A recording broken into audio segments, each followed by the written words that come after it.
I'm E. I am sitting down with Nick and Josh of Bumblebear Games. Just to start, tell me a little bit about your studio. How did you all get started? Me and Josh met at Game Lab, which was Eric Zimmerman and Peter Lee's old company. And New York. What? In New York City. Yeah, here in New York City. And we were working on different projects, but we wanted to work on a project together, so we started doing games for the Come Out and Play Festival. And we did a series of those games, and then as part of that, we did Killer Queen, the video game, as that was like the first incarnation of that game, and then the field game, yeah. and then basically that started kind of getting popular, so we decided that we were going to build a company around the game. So tell me just real briefly about your respective roles at Bumblebear. So I'm the CEO. I also am basically the art director, and I do game design. I do a lot of the cabinet design, and I do some programming, but mostly on like prototype stuff or low-level hardware stuff. And Josh? Yeah, I'm the president and game design director, and I also do some programming and audio and music. Awesome. So you and we both kind of span a lot of skills, yeah. Yeah, we both do a lot of random shit just based off of what needs to get done. Yeah. Every day we're doing something different. Yeah. Especially because our games are a combination of software and hardware. Mm-hmm. So there's a lot of different disciplines that are involved in it. And that, I think we both are very much generalists, and that's something that's led us to where we are now. And partially because we can somehow manage to pull it off, but also we always like learning new things. In fact, it's one of the problems that we have is like we're always trying to dig into some kind of new technology or new style of game or whatever it is. We spend so much time learning new things that we're not putting that time toward necessarily producing new things. But that's what makes it fun. Like, we do this job because we love it. Now let's narrow it back down into Killer Queen Arcade specifically. How did you conceptualize the idea? Like, what were your inspirations for it?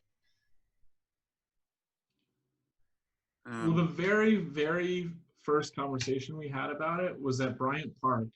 Nick and I met up for coffee. I don't even know why it was at Bryant Park. It's a very unusual place for us to meet. I remember why. Really, why? Because I was meeting up with Bloomberg. Okay. Who was a client of mine at the time. Not the mayor, the company. After Nick's meeting with Mayor Bloomberg, we met up, and Nick was like, "Oh, I just watched this documentary about ants last night." And because we were saying, like, okay, we've made all these games that have quite a spectacle. We want to continue to have a spectacle, but we need something that has more strategy. He said, like, what's something that has a really interesting system that will lend itself to having this strategy? And then that's when Nick said, "Oh, I watched this documentary about ants." And we're like, "Oh yeah, that's cool. They have like workers and soldiers and queens and stuff like that." And that's what kind of led to it. And I mean, it's now ostensibly bees, although I'm still not entirely sure of that. But that was kind of the initial inspiration. How long was it approximately from conceptualization to it landing into a cab at Wonderville, or just a cab generally? It depends on where you start. Mm-hmm. Yeah. Start from that meeting at Bryant Park. Yeah, I mean, several years. Okay. From then, because that meeting at Bryant Park led to us making a field game, like running around with foam swords, like kind of like capture the flag outside, like a real world sport. And then it was a full year from then maybe 18 months from that initial meeting that we said, okay, or that we debuted the initial video game version of it. And then Wait, did we have it ready? Did we have the digital version ready for the next come out and play, or the one afterwards? oh, I don't know. I think it was the next one, but it could have been 2 years. I don't know. It was a long time. It was a long time because we were touring the field game, or like it had its own lifespan. Like we were touring it around for a while. Like we went to London. What was that festival? Playing in public. Yeah, yeah. But Like it went to a couple of festivals before we.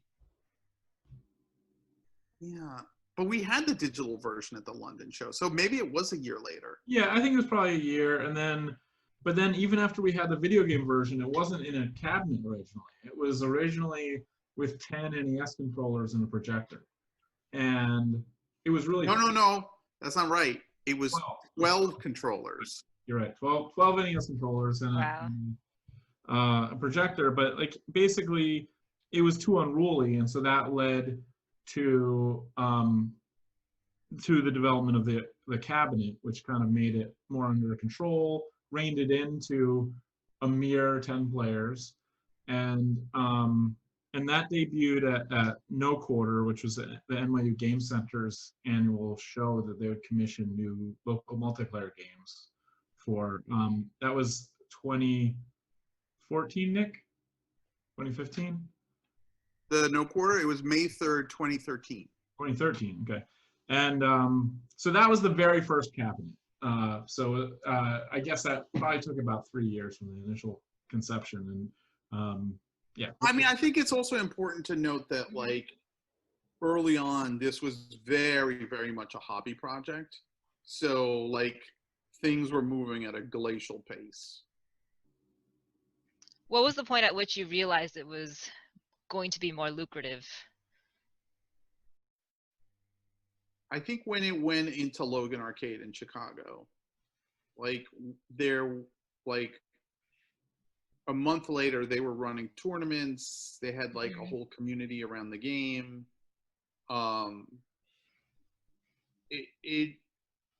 There was definitely a small community of players here in New York before that.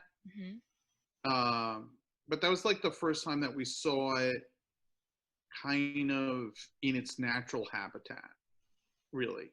And it wasn't until like we put it into an arcade bar that like the magic started to happen. Gotcha. So tell me more about your community, because I know Killer Queen has a very dedicated, very enthusiastic community around it. Yeah. Like, how did that come about? Did you have to do much marketing play, or was it just organic? Very organic. Yeah, I would say it was very organic. Yeah, and I think that community is the strongest aspect of the game. It's the game. The game helps facilitate these communities, but the communities are what makes the game truly enjoyable and truly something way beyond this software and hardware that we constructed. You know, it's like to me, that's what's so special about that game. And basically, I mean, there are these local communities where, I mean, up until 2020 at least, you know, we're regularly having league nights weekly, and we're just really tight-knit groups of friends. And then also many of those were tied together nationally and would travel around the country to compete in tournaments. We had a world championship every year. And so, you know, I think those players like really had something amazing and still are, even though they're not, you know, there's not a lot of people actively playing Killer Queen at the moment. A lot of those people are still playing other games online. You know, other, like, I mean, Killer Queen Black for one, but also many other games totally unrelated or just hanging out. And you know, there are also many micro communities built around the game that, like, I'm sure we're not aware of, especially at like tech companies that have the cabinet. Yeah. All of that has come about completely organically. All the tournaments, all the league nights, that's either organized by the players themselves or the venues. And we do one tournament a year. That's it. Everything else is grassroots, and that's something we love about it. We try and encourage them and give them support to do it, but we're a very small company. We don't have the resources to do that. I mean, and honestly, it's just better when the local communities do it, and everybody's got their own style on how to do it too, which I really like. And this is a good segue actually to talking about the outdoor Killer Queen setup that we have at Wonderville right now, just because this year it's been really hard for bars and arcades to stay open, stay safe, keep people coming together in a way that does not spread the virus. So tell me a little bit about how the whole outdoor setup came about. The first time I heard about it, we were actually shooting a commercial for Black Emperor at Wonderville, and Mark mentioned it to me, and he was telling me what his plan was hardware wise to make it work, and I gave him some feedback, which he did do, and I think I played it a couple of weeks ago, and it worked pretty well. And I think I know Rob donated some money, and I know Todd Blatt actually made the joystick controllers. And other than that, we can't really officially endorse anything to be like COVID safe, just liability wise. Sure. It would be hard for us to like do that, but we can do everything else that we can to support Mark in doing this, and like we appreciate it. So yeah, I think that's kind of our whole involvement. Like I helped him a little bit with the technical stuff, and I don't know, Josh, if you talked to him about it or not, or what you're involved with. And just to describe it to people watching this, I mean, it's basically 10 individual fight sticks that can be separated by at least 6 feet each, and a projector running off of. It's powered by the Killer Queen cabinet that they have there, but you can play it outside, distance from each other. Is there anything else you want to share generally, just your thoughts about the future of arcade games, future of Bumblebear, anything like that? Well, yeah, go ahead. Yeah, I mean, the future of Bumblebear, of arcade bars, and of the new arcade in general is very much driven by what's happening at Wonderville. And so I mean, I think it's important that people do support Wonderville. Even if you're not in New York, or even if you don't go there regularly, if you want to see this type of culture continue to thrive.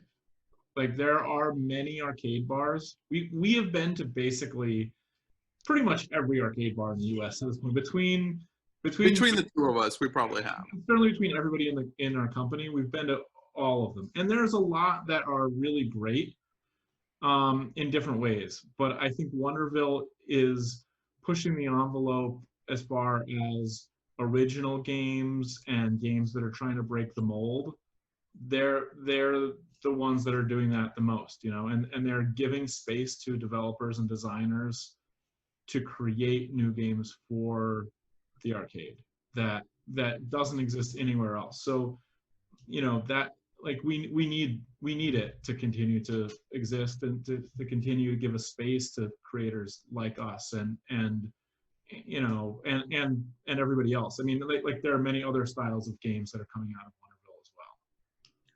I mean, it's part arcade, part lab, right? Like that's part arcade, part lab, part gallery.